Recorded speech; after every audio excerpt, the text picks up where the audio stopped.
ओम श्री गणेशाय नमः।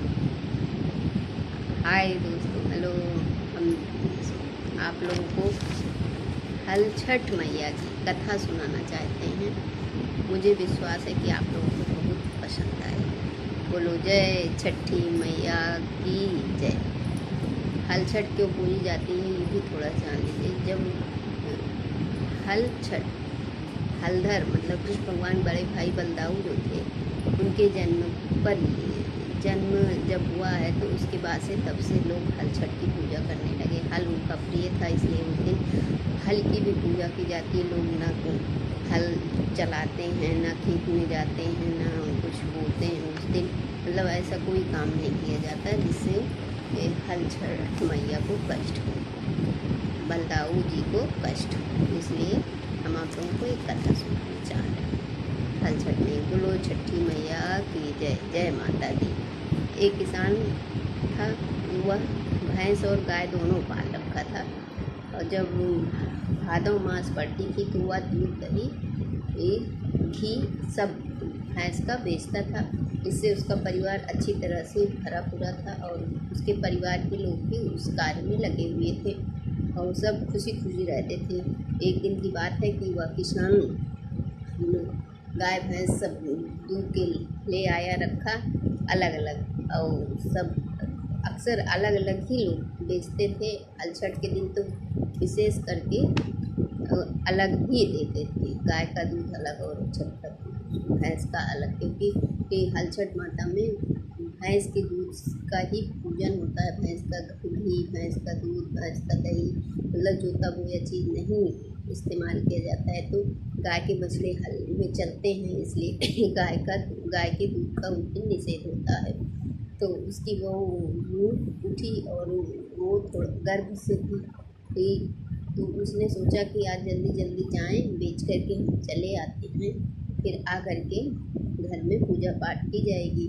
तो जा ही रही थी कि रास्ते में उसे दर्द शुरू हुआ और उसके बच्चा हो गया। तो बच्चा किस तरह वहीं पर अपना जंगल पेड़ पौधे थे, झरबेरी का पेड़ था, उसी के नीचे वह बच्चे को पत्ते से ढककर चली गई। अब तो एक तो बच्चा हुआ अशुद्ध हो गई, दूसरे वो दर्द मतलब जल्दी के मारा गाय भैंस सबका दूध मिला करके इकट्ठे जल्दी जा करके बेच के वापस आई तो देखा उसका बच्चा सोया हुआ था। उसने बहुत कोशिश की उसको जगाने की, लेकिन वो नहीं जागा। तब वो चिंतित हो गई कि पता नहीं क्यों, किस कारण से मेरा बच्चा इस तरह हुआ है। तो थोड़ी दूर पर एक तालाब था, वहाँ बहुत सी महिलाएँ पूजा कर रही थी।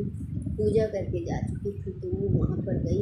एक बूढ़ी महिला वहाँ पर बैठी हुई थी, वो जा कर के बूढ़ी माता के पैर छुई और उनसे रोने लगी कि माता जी ऐसी ऐसी बात है, मेरा बच्चा सो गया, उठ नहीं रहा है। तो बोली तुमने आज क्या किया है? तो बताई कि मैं गाय भैंस सबका दूध मिलाकर मेरा बच्चा हो गया था, इसलिए मैं जल्दी जल्दी सबको बेच कर चली आई हूँ।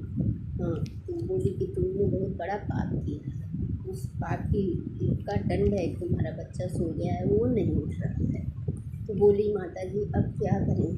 तो बोले कि अब तुम्हें अपनी गलती का एहसास है तो तुम जा करके उन सब महिलाओं को बता दो और उनसे सबसे माफ़ी मांग लो, और जो जहाँ पूजा किए हैं सबसे कह दो कि सब लोग अपना माफ़ी मांग लें, इस ऐसे ऐसे हो गया है। तो वो बोली ठीक है माता जी।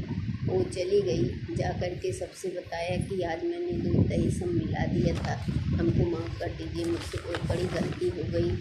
और आप लोग वो सब जानते हैं, सब लोग भी हमको माफ़ कर दीजिए। अब तो भूल में पूजा की है, लेकिन हम तो जानबूझकर आप लोगों को दूध दही गाय भैंस का मिला करके दे दिए थे, इसलिए हमें माफ़ कर दीजिए। जब वो माफ़ी मांग कर लौटी तो उसने देखा कि उसका बच्चा हंस खेल रहा है और वो अपने बच्चे को ले करके अपने घर आई और सारी बात अपनी सासू माँ से बताया और खुशी खुशी उसकी सासू माँ ने पूजा पाठ किया।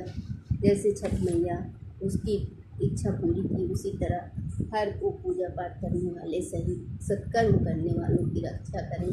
बोलो छठी मैया की जय। बोलो हल छठ माता की जय। जय माता।